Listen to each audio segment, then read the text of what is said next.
양아버지의 격려에 힘을 입은 소녀는 어머니를 날카로운 도구로 178번이나 찌르게 되었습니다. 곁에서 지켜보게 된 13살 된 딸은 바로 경찰에 신고했지만 결국 어머니의 목숨을 구하지 못했습니다. 이어 경찰 조사에서 양부와 양녀 사이에 비정상적인 관계가 있었다는 사실이 알려지게 되었습니다. 도대체 어떻게 된 것일까요? 안녕하세요. 미스터리 수사국입니다. 오늘은 미국에서 발생한 계모를 잔인하게 해친 사건을 소개해드리겠습니다.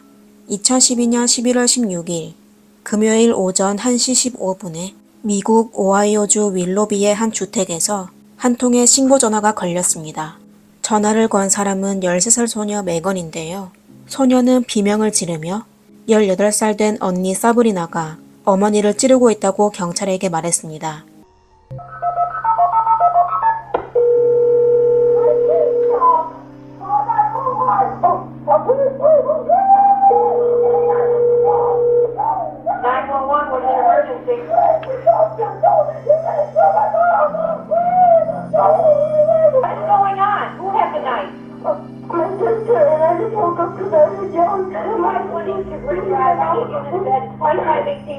Drive. I have a female yelling on the phone. Someone else has a knife. Okay, this is your sister? Yeah, she's doing my mom with a knife. She's doing what to your mom with a knife? You need to take a deep breath for me so I can understand you. No, I did. 그 당시 집에는 어머니와 딸 셋이 있었는데요. 그녀들은 41세의 어머니 리사와 18살 된 딸 사브리나 주니치, 그리고 13살 된 메겐과 3살 헤일리였습니다. 경찰에 신고하여 언니 사브리나가 어머니를 공격한다는 사람은 바로 메건이었습니다. 아버지 케빈 크노펠은 당시 42세로 집에 없었습니다. 케빈은 트럭 운전사 일을 했었는데요. 사건 당시 미시간주에서 운전을 하고 있었습니다. 경찰이 그들의 집에 도착했을 때 메건은 문 앞에서 겁에 질려 울고 있었으며 언니 사브리나가 자신의 어머니를 숨지게 했다고 했습니다. 경찰이 집 안으로 들어갔을 때 사브리나는 붉은 액체에 잠겨 어머니의 침실에서 나오고 있었습니다. 그녀는 두 손을 들고 날카로운 흉기를 바닥에 두고 경찰에 바로 자수하였습니다. 사브리나는 체포되는 과정 내내 단 한마디도 말하지 않았습니다. 경찰이 침실로 들어가자 잔혹한 현장을 목격하게 되었습니다. 어머니 리사는 이미 날카로운 도구에 찔려 숨진 상태였습니다. 그 당시 현장에 있는 한 형사는 그 장면이 자신이 경찰 일을 하면서 목격한 가장 잔혹한 현장이라고 하였습니다. 그리고 경찰은 침실 벽장에서 리사의 3살 난 딸 헤일리를 발견하게 되었습니다. 리사의 가족 구성은 비교적 복잡했습니다. 사브리나는 1994년 10월 27일에 태어났는데요. 그녀는 이 가족의 누구와도 혈연 관계가 아니었습니다. 그녀의 친부모는 전부 나쁜 습관을 갖고 있었는데요. 아버지는 약물 과다 복용으로 세상을 떠났고 어머니도 약물 복용과 알코올 중독자였으며 전과가 있어 사브리나는 어릴 때부터 할머니의 손에서 자랐습니다. 유전인지 사브리나는 10대가 되자 자연스럽게 불법 약물에 손대기 시작했습니다. 그녀는 밀수품과 술을 사기 위해 할머니의 돈을 여러 번 훔쳤습니다. 그러다 사브리나가 14살이 됐을 때 그녀는 오하이오주 레이크 카운티에 있는 수용소로 보내져 살게 되었습니다. 리사와 케빈은 사브리나가 16살이 되었을 때 그녀를 입양했습니다. 리사 부부는 결혼한 지 6년이 되었으며 헤일리라는 1살 된 딸이 있었습니다. 두 사람은 전부 결혼한 적이 있었고 케빈은 이전 결혼해서 자녀가 없었지만 리사는 첫 번째 결혼해서 딸 메건을 낳았습니다. 그리하여 5 식구가 함께 살게 되었습니다. 리사는 아동가족 서비스 부서에서 사회복지사로 일하고 있었습니다. 따라서 사브리나를 입양하는데 큰 어려움이 없었습니다. 입양 후 초반 사브리나는 리사 부부 그리고 두 여동생과 관계가 좋았었습니다. 그들은 함께 학교에 다니며 행복한 생활을 보냈습니다. 하지만 사브리나가 18세가 될 때 성인이 되면 위탁보호소를 떠나야 된다는 소식을 듣게 되었습니다. 사브리나는 양부모에게 계속 그들의 집에서 살며 학교에 다닐 수 있는지 물었습니다. 이렇게 보면 사브리나는 리사 일가족과 사이가 좋았던 것 같은데 도대체 무슨 이유로 사람을 해치는 짓을 하게 되었을까요? A Willoughby mother murdered in her own home. Tonight, police say the woman's foster child is to blame. Authorities say Lisa Canafil was stabbed to death. Her 18-year-old foster daughter is in custody tonight. But it was her 13-year-old biological daughter who tried to save her life. News Channel 5 Shay Harris is live on 5 in the newsroom with these details. New at 5:30. Shay. Well, Lee, Willoughby police say 18-year-old Sabrina Zunic had been with the victim and her family for about a year and a half. Neighbors say they never would have suspected Zunic would do something like this. They describe her as a bubbly girl who was always happy. 사건 현장을 보시면 사브리나의 행동이 정말 충격적이라는 걸 알 수 있습니다. 본인을 애지중지하게 키워준 양어머니에게 한 짓일 거라고는 상상도 할 수 없을 것입니다. 리사의 남편은 경찰의 통보를 받고 밤새 집으로 달려갔습니다. 신문 중에 사브리나는 자신이 리사를 해친 혐의를 인정하였습니다. 경찰 조사에 따르면 처음 입양됐을 때 사브리나는 그들의 집에서 행복하게 살았지만 2011년 12월부터 상황이 바뀌었다고 합니다. 사브리나는 그녀의 양어머니 리사와 계속 싸우게 되었는데요.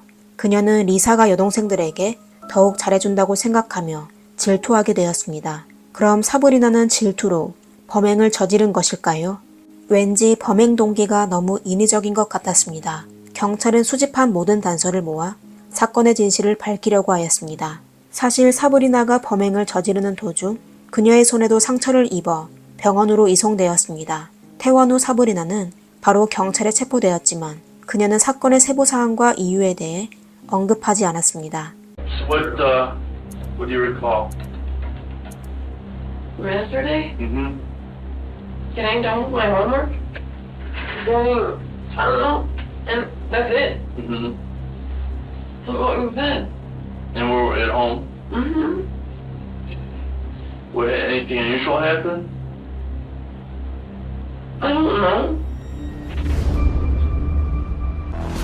How do you get along with Kevin? Kevin's a miracle. I mean, he's one of the one that helps me out. Because this has Megan to deal with, and so we made agreements a long time ago that if I need anything, that I can go to Kevin. How about with Lisa? How do you get along with her? Me and Lisa have never been the best. She's never seemed to like me, and she's been wanting me out of the house. What's your thoughts on how Lisa is not alive now? What? Well, you had a knife. And you stabbed Lisa. I did. Yes, you did. And Megan called the police. That can't be true. Bree, it is. I'm sorry. Lisa's really dead. Denise is dead. Sorry. I don't believe this. Nobody else is hurt. Nobody else was hurt. Thank goodness. 사브리나는 이상하게 하루 전에 일어난 일을 전혀 기억하지 못하는 것처럼 행동했습니다. 형사들은 할 수 없이 우선 다른 단서를 찾기 시작했습니다. 그들은 사브리나의 핸드폰을 조사하다 사건 몇 주 전부터 케빈과 여러 차례의 통화와 1000통이 넘는 문자를 주고받았다는 걸 발견하게 되었습니다. 사브리나와 그녀의 양아버지는 단순한 수연 관계가 아니었습니다. 케빈은 사건 전날 밤 8시에 출근하여 아내가 참변을 당할 때까지 돌아오지 않았습니다. 형사들은 그가 출근하기 전 집에서 리사와 다툼이 있었는지 또 다른 모순이 있었는지 확인하기 위하여 케빈을 경찰서로 불렀습니다. 이에 케빈은 변호사를 데리고 신문을 받게 되었습니다. Hey, go ahead, Ron Palmer. And then you told me you wanted to talk about his wife's work. Correct. That's the subject matter. Yes. So, Kevin, do you know anything that was happening at the house the night before you left for work that night? well, hang on a second. We just talking about his wife's work. What's going on at the house the night before is not his wife's work. Okay. Where does your wife work at? County Children's Services. What does she do there? She was a social worker for the Children's Section. 조사 과정에서 케빈은 아내의 참변에 대해 슬퍼하거나 분노하지 않았습니다. You and Lisa in the process of going through a divorce? Okay, now we're getting outside the scope. 케빈의 변호인은 대화를 계속 방해했고 케빈도 경찰 조사에 협조할 생각이 없는 것 같았습니다. 그의 아내에게는 도대체 무슨 일이 일어났을까요? 그는 왜 경찰 협조에 거부하는 것일까요? 그는 경찰에게 무엇을 숨기고 있었을까요? 사건 발생 6개월 후 구치소에 갇혀진 사브리나는 가석방이 없는 종신형을 선고받는 대신 30년 후 가석방을 받을 수 있게 바꾸기 위하여 경찰에 진실을 털어놓게 되었습니다. What we believe from conversations is that what led up to this homicide, to this murder, is that there was another party involved in planning that. Yes. It was Kevin Knafel, my foster father. It was Kevin's idea, and it was talked about after we were having sexual relations, and him and Lisa were having problems in marriage. He wanted to get a divorce, but Haley, which is a 3-year-old daughter of his and her, was in the picture, and he wanted full custody. She would get custody, or it would be shared, and he didn't want that happening. So the alternative was for this to happen. When was it, after you started to live there on a daily basis, that your relationship with Kevin changed? When did the sexual nature start to change? It all started not with sex, but with massages, because he was a truck driver and his legs would cramp, so it was inner thigh. Then it progressively got into sex. Does he ever tell you, hey, you can't tell anybody about this? All the time. Did he say what would happen? Taken out of my care and I could lose my foster parent license. What did you say in response to that? I would never do that. Okay. Tell on him. 사브리나는 자신과 양아버지가 2012년 3월에 불륜 관계를 가지게 되었는데 그때부터 두 사람은 관계를 계속 유지하다가 케빈이 더 이상 아내를 사랑하지 않게 되어 아내와 이혼하고 싶어 했다고 진술했습니다. 하지만 케빈은 막내딸 헤일리를 너무 사랑하여 헤일리의 양육권을 아내와 공유하고 싶지 않아 이혼할 수가 없었습니다. 그리고 그 당시 사브리나와 리사의 관계도 악화되어 케빈은 아내를 해칠 계획을 세웠습니다. 그는 종종 사브리나에게 문자를 보내며 리사가 너무 싫다고 말했습니다. 2012년 11월 15일 케빈은 울며 사브리나에게 자신과 아내가 크게 싸웠다며 본인과 아내 두 사람 중 한 사람만 살 수 있다고 했습니다. 이때 사브리나는 이미 케빈과 사랑에 빠져 그녀는 케빈의 지시에 따라 양어머니를 숨지게 했습니다. 케빈은 사브리나에게 그녀가 체포되더라도 최대 25년의 징역형을 선고받게 될 것이니 그녀가 감옥에서 풀려나게 되면 본인이 그녀와 함께 집을 사고 아이를 낳고 영원히 행복하게 살게 해주겠다고 약속하였습니다. 사실 케빈이 아내를 해치려고 한 이유 중 하나는 경제적인 이유였습니다. 케빈은 아내와의 관계를 끝내고 싶어 몇몇 친구들에게 자신이 곧 이혼할 수 있다고 말했습니다. 케빈의 친구들은 리사가 세상을 떠나게 되면 케빈의 재정 상태가 아주 좋아질 것이라고 생각하였습니다. 그리고 리사가 피해를 당하기 전날 아침에 케빈은 아내의 직장으로 전화하여 리사의 생명보험 증권을 사용하여 노조에 보상 청구를 하려면 어떤 서류가 필요한지 물어보았습니다. 케빈은 한 요식업 회사에서 국격을 오가는 기사직을 맡았었는데 2012년 11월 16일 리사가 피해를 당한 날에 케빈은 회사로 전화하여 아내가 세상을 떠났다며 보험명세서를 신청하고 싶다고 통보한 적이 있었습니다. 이 외에도 케빈은 11월 16일에 또 다른 여러 보험회사로 청구서를 제출하였습니다. 하나는 2012년 5월 16일에 가입한 보험금이 25만 달러, 하나로 약 3억 2천만 원 상당의 생명보험인데요. 보험회사는 리사의 사고에 케빈에게 24만 9,542달러의 수표를 주었습니다. 케빈은 또 2009년에 리사의 정기 생명보험으로 하나로 약 2억 원의 보험금을 받았습니다. 케빈은 또 리사의 고용주로부터 5만 달러, 하나로 약 6,592만 원의 보상금을 받게 되었습니다. 그리고 그는 그 돈으로 기존 주택 대출금을 갚았을 뿐만 아니라 플로리다에서 새 차와 새 집을 구입하고 비행 강습을 받기도 하였습니다. 어쨌든 케빈은 아내 리사가 세상을 떠난 후 총 80만 달러, 하나로 약 10억 원에 가까이 되는 보험금을 받아 그 돈을 전부 자기 주머니에 넣었습니다. 증거 수입을 마친 경찰은 케빈을 체포하였습니다.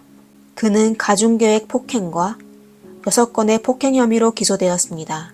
하지만 케빈은 리사를 해친 사람이 사브리나이고 그녀도 본인의 범행을 인정했다며 유죄 인정을 거부하였습니다.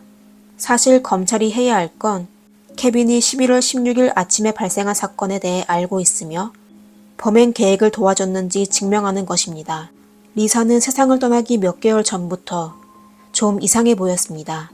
그녀의 한 동료는 리사가 하루 종일 근심거리가 있는 것 같이 보였다고 말했습니다. 그리고 그 동료는 케빈이 리사의 장례식장에서 전혀 슬퍼 보이지 않았다고 말했습니다. 또 다른 동료인 게일리는 리사가 2012년부터 변했다고 말했습니다. 그녀는 종종 테이블을 떠나 개인적인 전화를 받기 시작하였습니다. 그리고 그녀는 통화를 마친 후 기분이 아주 나빠 보였습니다. 사건 조사 담당 경찰은 케빈이 아내가 떠났다는 소식에도 아무렇지 않은 표정이라고 말했습니다. 리사가 세상을 떠나고 몇 시간 후에 경찰은 케빈을 픽업하게 되었습니다. 경찰의 진술에 따르면 그 당시 케빈의 상태는 아주 편안해 보였습니다. 사건 수사를 책임진 경찰도 리사가 참변을 당한 다음 날에 케빈을 만났었는데 케빈은 사건 발생한 방 안으로 들어가려고 했습니다. 경찰이 현장 증거 수집 작업이 끝나지 않았다고 하며 그를 막자 케빈은 아무런 표정 변화도 보이지 않으며 단지 본인의 눈으로 직접 보고 싶다 라고만 말했다고 하였습니다. 사브리나는 유죄를 인정하고 증인석에 서기로 하였습니다. 그녀는 법원에서 본인이 윌로비 고등학교에 다니고 있었으며 케빈이 등하교를 도와줄 때 종종 차 안에서 관계를 맺었다고 진술했습니다. 사브리나는 또 10월 초에 친구인 오틈에게 어떻게 하면 일꾼을 고용하여 양어머니를 숨지게 할 수 있냐고 물은 적도 있었습니다. 그리고 사브리나는 양부모가 이혼하는 건 사라가 숨지게 되는 것보다 가치가 없다고 말했습니다. 하지만 결국 사브리나는 문제를 스스로 해결하기로 했습니다. There was a phone call that we had. She had asked me if I was able to get her a hitman. Could you tell if there were any other people in the room at the time? Yes, And how could you tell that? I could hear the defendant in the background talking. What did he ask you at that time? Do you need me to take you to go run drugs? Okay, and what was that in reference to? The hit. Finally, I said, sorry, I can't help you. I don't want anything to do with it. 2012년 11월 15일 케빈은 승용차를 운전하여 사브리나를 학교로 데려다 주었습니다. 케빈은 주차한 후 울기 시작했습니다. 그는 자신과 리사가 전날 밤에 크게 싸웠다며 리사가 살아있는 한 본인이 못 살겠다고 하소연 하였습니다. 이에 사브리나는 저는 그 사람을 사랑했기 때문에 그의 말이 무서웠어요 라고 말했습니다. 그녀는 케빈에게 리사를 없애주겠다고 하고 24시간 만에 리사를 해쳤습니다. I started to stab her. I just raised the knife up and went down on her.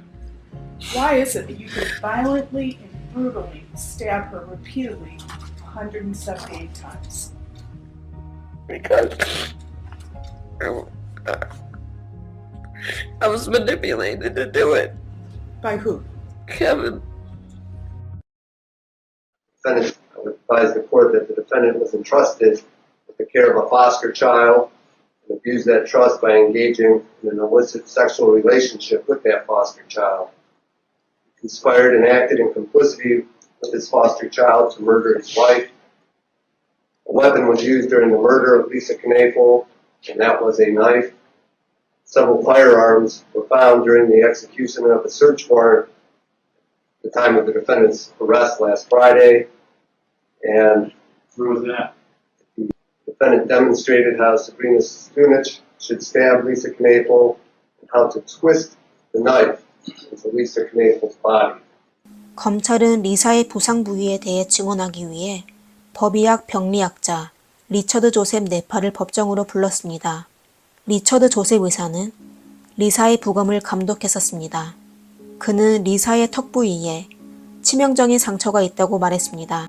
또 리사의 가슴과 팔다리, 그리고 머리와 목에는 총 178개의 찔린 상처와 베인 상처가 있다고 하며 강력한 공격에 범행 도구까지 휘게 되었다고 말했습니다. 하지만 케빈은 본인의 무죄를 주장했습니다. 그의 변호인도 케빈이 무죄라고 하며 사브리나가 리사의 참사에 책임이 있는 유일한 사람이라고 말했습니다. 또 경찰이 케빈과 그의 입양딸 사이에 친밀한 관계가 있다는 유력한 증거를 찾지 못했으며 그냥 사브리나의 증언만 듣고 사브리나와 감형 협의를 마쳤습니다. 사실 사브리나가 감형을 받기 위해 그렇게 말했을 가능성이 매우 높다며 신빙성이 없는 증언이라고 하였습니다.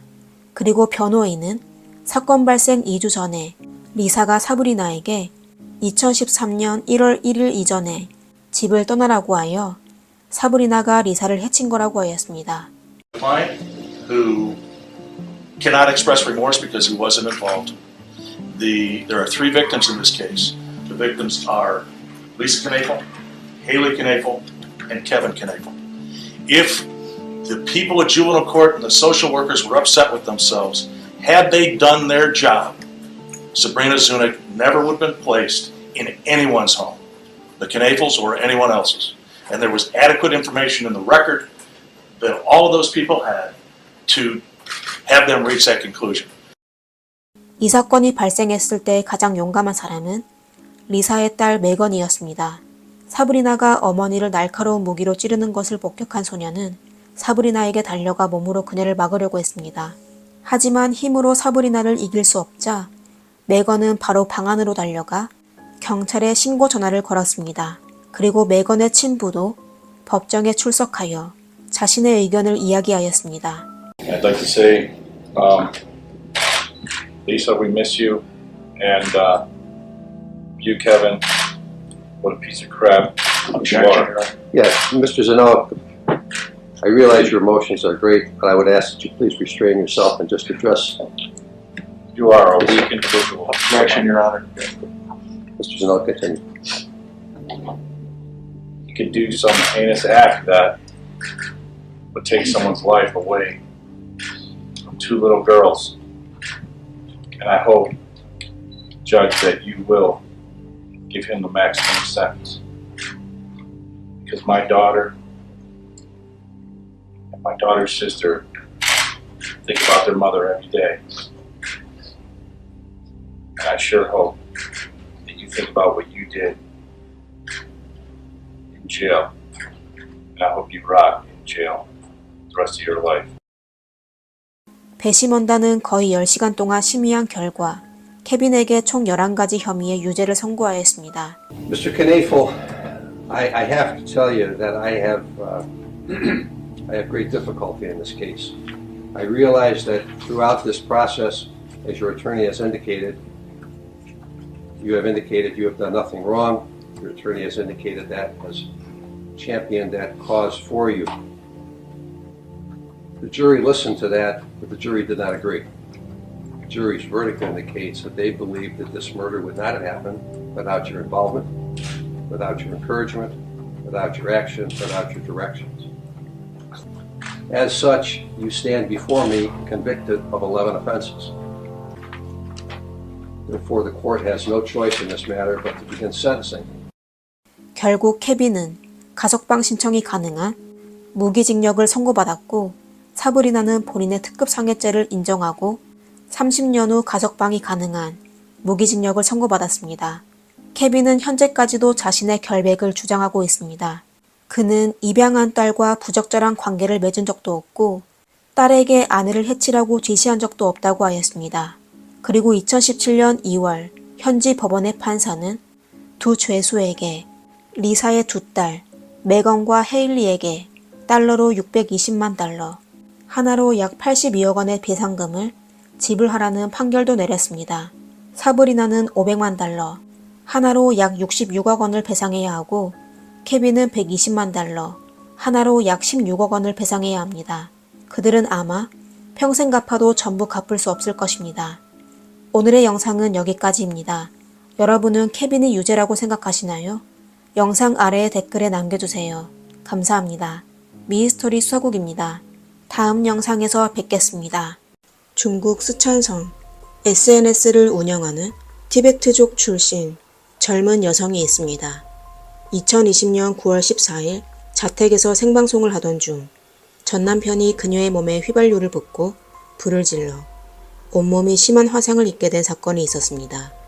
네티즌들은 24시간 만에 라무의 치료비로 100만 위안, 하나로 약 1억 8천만 원을 긴급 모금하였습니다. 하지만 안타깝게도 라무는 결국 중환자실에서 16일간 생사를 오가다 2020년 9월 30일 세상을 떠나게 되었습니다. 라무의 사건은 중국 전역에서 논란이 되었고 그녀의 전 남편은 결국 2022년 7월 23일에 급형을 선고받았습니다.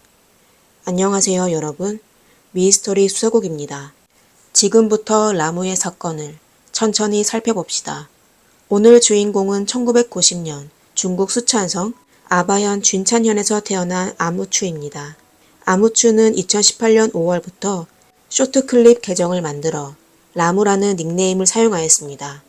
라무는 티베트어로 선녀라는 뜻입니다. 그녀는 확실히 선녀처럼 아름답고 긴 머리에 웃을 때 보조개가 베이며 매력적인 외모를 가졌습니다. 그녀의 계정에는 주로 일상이 기록되었는데요. 두 아이가 있었고 아버지와 할머니와 같이 살며 그리고 기쁨과 슬픔도 있었습니다. 그녀는 계정 소개글에 대도시의 생활이 싫은 건 아닙니다. 단지 아버지와 함께 있기 위해 시골 생활을 하며 돈을 벌기로 하였습니다.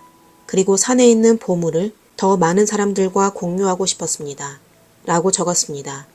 그녀는 산에서 소를 방목하고 약초를 캐고 그리고 집에서 농사를 짓고 호두를 따는 장면을 쇼트클립으로 편집하여 SNS에 올려 네티즌들과 공유하였으며 또 고속도로에서 눈을 치우는 장면을 보게 되면 두 벌 벗고 작업을 도와주었으며 또 영상으로 찍어 운전자들에게 속도를 줄이라고 주의를 주었습니다.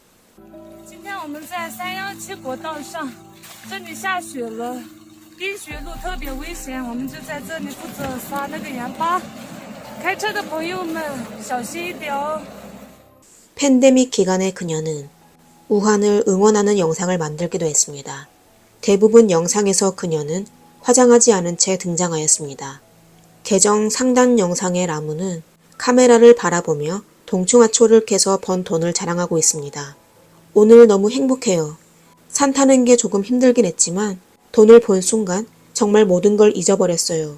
이러한 성실감과 솔직함이 담긴 콘텐츠를 통해 점차 팬층을 늘려갔습니다. 2018년 5월 2일부터 첫 번째 영상이 업로드되었고 2020년 9월 14일까지 라무는 총 205개의 동영상을 업로드하며 24만 2천 명의 팔로우를 얻게 되었습니다. 그녀는 정기적으로 콘텐츠를 업데이트하며 가끔은 생방송으로 고향에서 생산한 호두를 판매하기도 했습니다. 海拔4000米以上已经开始下雪了，就没办法继续再挖羌湖了，只有回到自己的家乡，干着自己该干的活。这个是黑桃，大量的黑桃好了，开始丰收了。看一下我的手，这个是女孩子的手吗？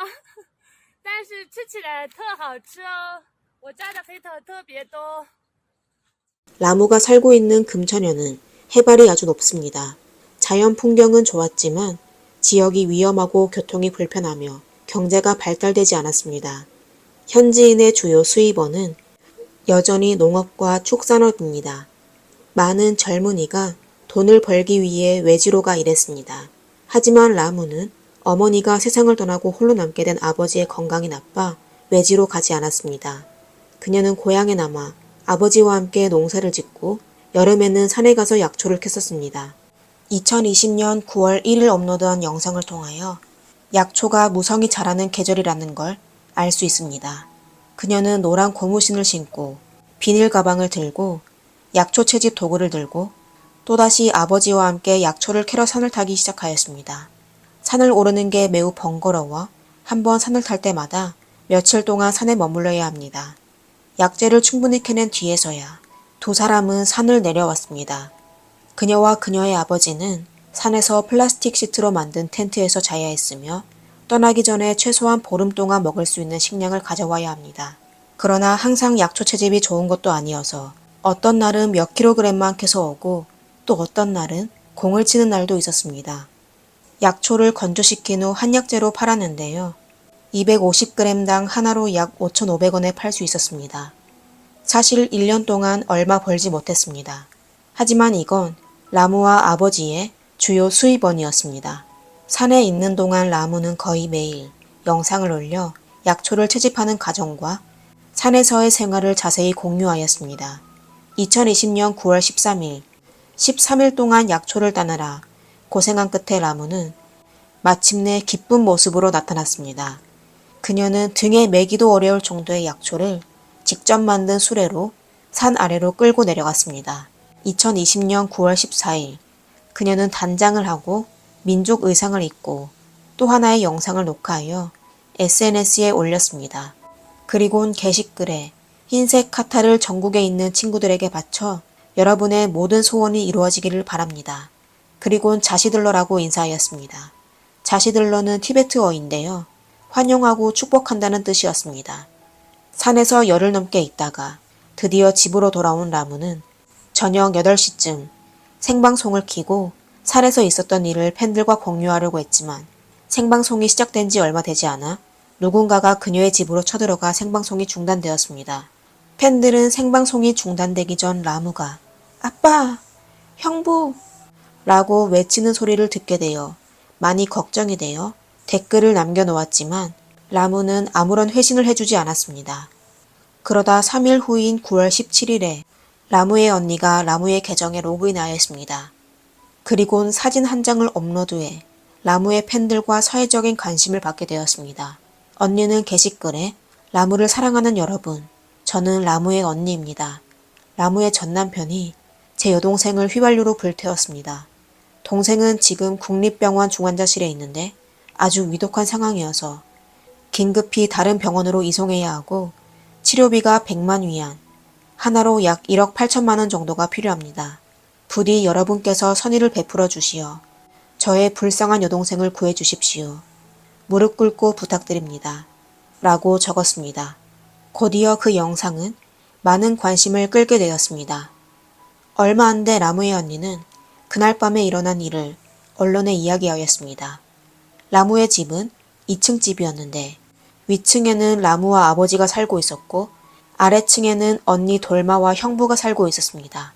사건 당일 라무의 형부와 아버지가 집에 있었습니다. 라무는 라이브 방송을 켜게 되면 그들의 휴식에 방해가 될까봐 1층 주방에서 라이브 방송을 하려고 했습니다. 하지만 생방송이 시작된 지 얼마 되지 않아 라무의 전남편 탕루가 오토바이를 타고 그녀의 집에 쳐들어왔습니다. 차에는 휘발유 한 통이 있었고 또 날카로운 도구를 들고 있었습니다. 그는 부엌에서 생방송하는 라무에게 달려가 휘발유를 그녀에게 부었습니다. 깜짝 놀란 라무는 큰 소리로 형부와 아버지를 불렀습니다. 라무는 온몸을 떨며 가족들에게 아버지, 도망쳐요. 그가 날 불태우려고 해요. 라고 외쳤습니다. 라무의 아버지와 형부는 탕루를 더욱 화나게 할까봐 서둘러 뛰쳐나갔습니다. 형부가 경찰에 신고하려고 다시 집으로 돌아가 휴대폰을 챙기려고 할 때 라무가 탕루에게 구걸하는 소리를 듣게 되었습니다. 형부가 경찰에 신고하기도 전에 집에서 불이 나기 시작했고 순식간에 집 전체로 번졌습니다. 그러다 주방에서 큰 폭발이 일어났는데 전남편 탕루도 불에 타 큰 패닉에 빠져 달아났습니다. 폭발 소리에 이웃들은 바로 라무의 집으로 달려가 불을 끄려고 했지만 불길이 너무 강하여 라무가 구조됐을 땐 이미 화상을 크게 입어 호흡마저 아주 약했습니다. 사람들은 그녀를 급히 아바현 인민병원으로 이송하였습니다. 병원에서 라무는 몸의 90% 이상이 화상을 입은 극심한 화상과 복합 부상 진단을 받았습니다.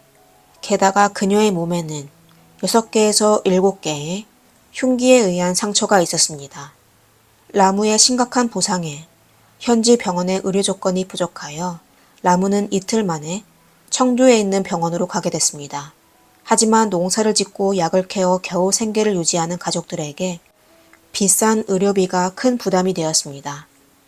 결국 라무네는 인터넷에서 100만 위안, 하나로 약 1억 8천만 원을 모금했습니다. 그녀의 참변은 사회적으로 많은 관심을 끌게 되어 불과 7시간 만에 모든 기부금이 성공적으로 모금되었습니다. 사실 치료비는 확보되었지만 치료는 낙관적이지 않았습니다. 라무의 상처는 너무 심각했습니다. 얼굴은 완전히 타버렸고 몸의 대부분은 이미 익어버렸습니다. 2020년 9월 30일에 16일 동안의 구조 끝에 라무는 안타깝게도 세상을 떠나게 되었습니다. 그리고 라무의 전남편 탕루는 라무가 병원에 입원하고 있을 때 경찰에 체포되었습니다. 라무와 탕무는 이미 이혼한 사이였는데 그는 왜 그렇게 라무에게 악독한 짓을 했을까요? 라무와 그녀의 전 남편 탕루는 10대 때 만나 10년 넘게 함께 지내며 2명의 아들을 낳았습니다. 하지만 두 사람이 결혼한 지 얼마 안 돼 라무의 언니는 여동생의 얼굴과 몸에 멍이 있다는 걸 발견했습니다. 라무는 가족들에게 감히 진실을 말하지 못했고 또 다른 사람들에게 들킬까봐 더욱 두려워했습니다. 그녀는 언니의 독촉에 남편이 자신을 때렸다는 사실을 밝히게 되었습니다. 여동생의 말을 들은 언니는 바로 어머니에게 상황을 얘기했고 어머니는 탕루를 찾아가 따지게 되었습니다. 탕루는 라무에게 가정폭력을 가한 후 매번 사과했습니다. 하지만 그는 사과 후에도 폭력을 반복해왔습니다. 라무의 아버지는 정직하고 말수가 별로 없으며 심지어 성격이 나약한 편이었습니다. 하지만 라무의 어머니는 매우 명확하고 성격이 강하여 실제로 가족의 가장 역할을 해왔습니다. 탕루는 항상 장모를 좀 두려워하여 그녀의 말은 어느 정도 듣는 편이었습니다. 하지만 2011년에 어머니가 암에 걸려 1년도 안 돼 세상을 떠나게 되었습니다. 이렇게 하여 라무를 지켜줄 사람이 없어져 탕루는 더욱 마음대로 라무를 대했습니다. 그는 심지어 새해에 라무의 친척들 앞에서 그녀를 때린 적이 있었습니다. 그리고 그는 또 다시는 절대 그러지 않을 거라고 무릎을 꿇고 용서를 구하였습니다. 그러나 며칠 만에 라무는 또다시 맞게 되었습니다. 2016년 라무는 둘째를 임신하였습니다. 라무의 가족이 라무에게 탕루가 만약 또 때리면 어떻게 할 거냐고 묻자 라무는 괜찮아질 거라고 대답하며 아이를 위해서라도 그가 나쁜 버릇을 고칠 것이라고 하였습니다. 하지만 둘째 아들을 낳은 후에도 탕루의 가정폭력은 더욱 심해졌습니다. 2020년 3월 탕루는 도박으로 돈을 잃게 되자 그는 아이 앞에서 벤치를 집어 라무에게 던졌습니다. 라무가 손으로 막았었는데 오른손이 부러졌습니다. 이에 부상을 당한 그녀는 부모의 집으로 도망갔는데 그때서야 그녀는 자신이 참을수록 더욱 심한 대우를 받게 된다는 걸 깨달았습니다. 2020년 5월 더 이상 참을 수 없다고 생각한 라무는 탕루에게 이혼 소송을 제기하였습니다. 큰아들은 라무와 같이 살게 되었고 둘째 아들은 탕루가 키우게 되었습니다. 하지만 얼마 지나지 않아 탕루는 다시 그녀를 찾아가 무릎을 꿇고 사과하며 다시는 그녀를 때리지 않겠다고 다짐하였습니다. 라무가 거절하자 탕루는 막내 아들로 라무를 협박했습니다. 재혼하지 않으면 우리 같이 떠나자 라고 악랄하게 말했습니다. 라무는 할 수 없이 탕루와 다시 재혼하게 되었습니다. 협박이 통하자 탕루는 더욱 무자비하게 행동하기 시작했습니다. 라무뿐만 아니라 라무의 언니에게도 손을 댔습니다. 라무가 가정폭력을 당하다 숨은 적이 있었는데요. 아내를 찾아내지 못한 탕루는 라무의 언니를 찾아가 동생의 행방을 물었습니다. 언니는 여동생을 지키기 위해 모르쇠로 일관했는데 이에 탕루는 분노를 참지 못하고 처형에게까지 손찌검을 해 3개월간 병원에 입원하게 만들었습니다. 남편이 본인을 때리는 건 참을 수 있지만 가족에게까지 손을 대는 건 더 이상 참을 수 없어 라무는 이혼을 결심하였습니다. 이혼 소송을 통해 결국 그녀는 자녀의 양육권을 잃은 대가로 탕루와 다시 이혼하게 되었습니다. 라무의 사촌동생이 라무에게 마을이 작아 탕루가 언니를 찾을 수 있으니 본인과 같이 외지로가 일하자며 제안했습니다.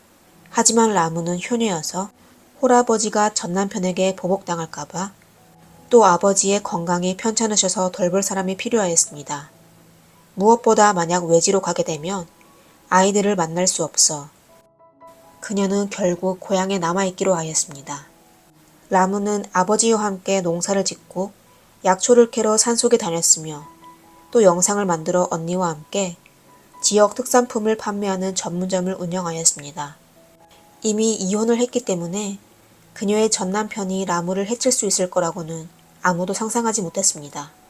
사건 이후 탕루의 어머니와 인터뷰를 한 적이 있었는데요.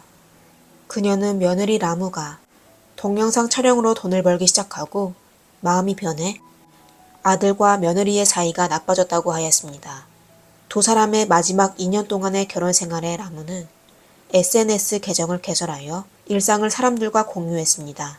영상 속 라무는 티베트 의상과 장신구를 착용하고 노래하며 춤을 추기도 하였습니다.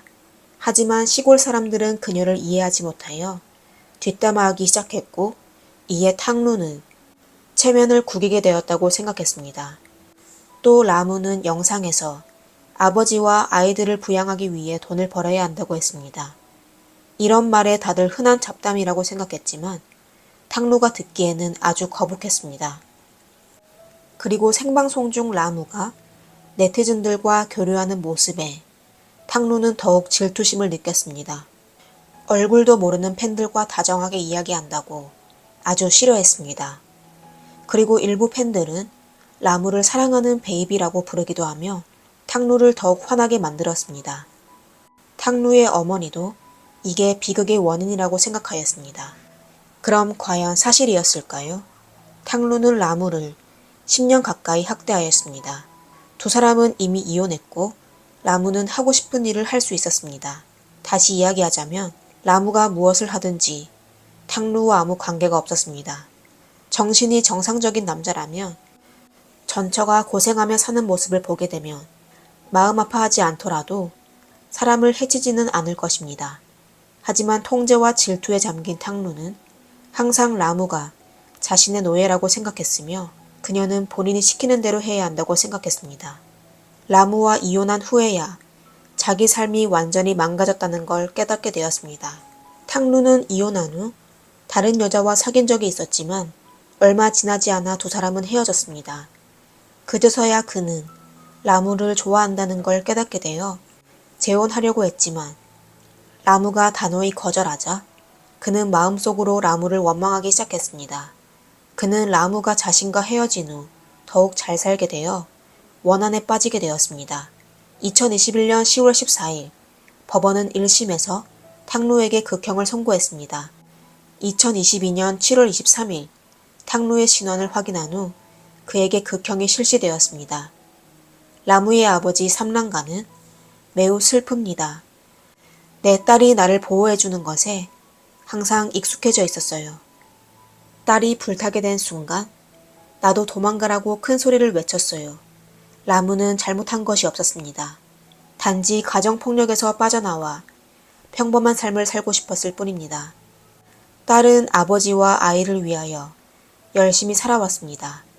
한 젊은 여자가 조금이라도 많은 돈을 벌기 위하여 아버지와 함께 열흘 넘게 산에서 먹고 자고 했습니다. 안타깝게도 전 남편의 과도한 통제욕과 질투심으로 참변을 당하게 되었습니다.